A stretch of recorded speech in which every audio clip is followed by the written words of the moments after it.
Hello, my name is Joshua Dalton, and this is my week 4 chemistry at home experiment for Why Science Matters. Today I'm excited to share with you the fascinating world of crystal formations. It's an intriguing process that happens when you dissolve Epsom salt with really hot water and then rapidly cool it. It's a journey into the intricate beauty of chemistry, where simple ingredients combined to create unique structures that seem to defy the ordinary. So let's begin with the star of our show, Epsom salt.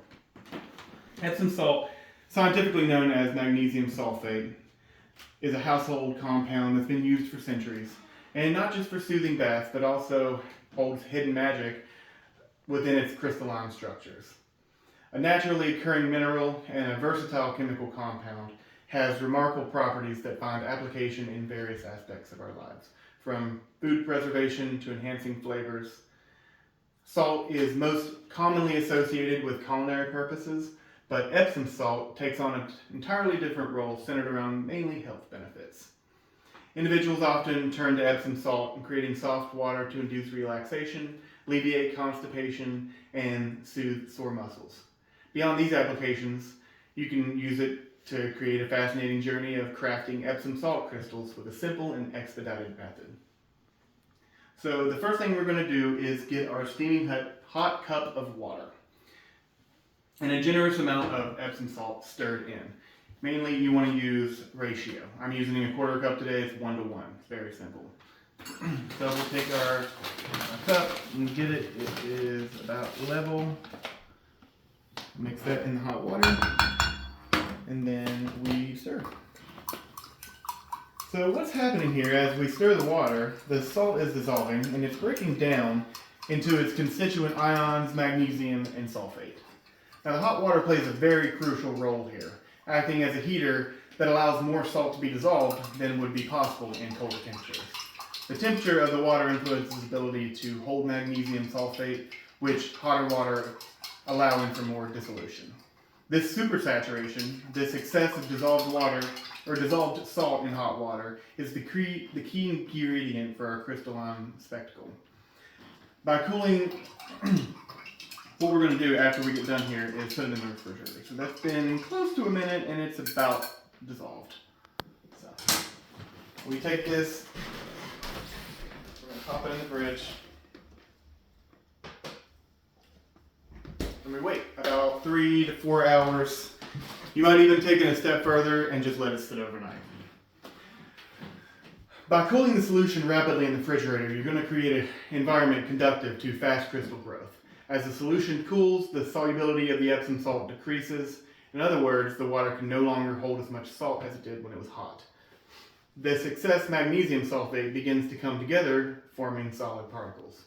You want to know what happens next is the real magic. Follow me. So, for time's sake, I did this one last night. I'm going to go ahead and bring it out and show you. I want you to see, if you look down closely, if you can kind of see the crystals in there. And then look inside.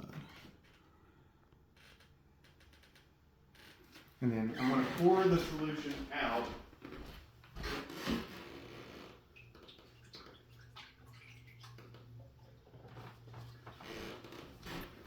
And what we have left is our nice, pretty crystals.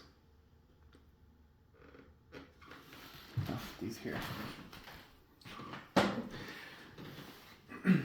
The cooling process is the cue for these particles to organize themselves into the striking structures that we call crystals. The magnesium and sulfate ions arrange themselves in a repeating pattern, layer upon layer, creating a fun three-dimensional shape. Now, one other thing, the speed in which we cool the solution plays a crucial role in determining the size and quality of our crystals.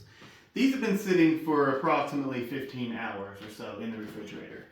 As you can see, they're semi-big. They're not entirely tiny, but I would say they're still pretty small. I'd like to see what they look like after about a week in the fridge, personally. I like some big, chunky ones. But the rapid cooling promotes the formation of smaller, more delicate crystals, while slower cooling allows for larger, more robust crystals to emerge. It's a delicate balance. It's a dance of temperature and time, but it results in a symphony of crystalline beauty. As the water continues to cool, the crystals grow, branch out, and interlock, creating a unique visual that we see here in this cup here. The diversity of shapes and sizes that can be achieved is very interesting.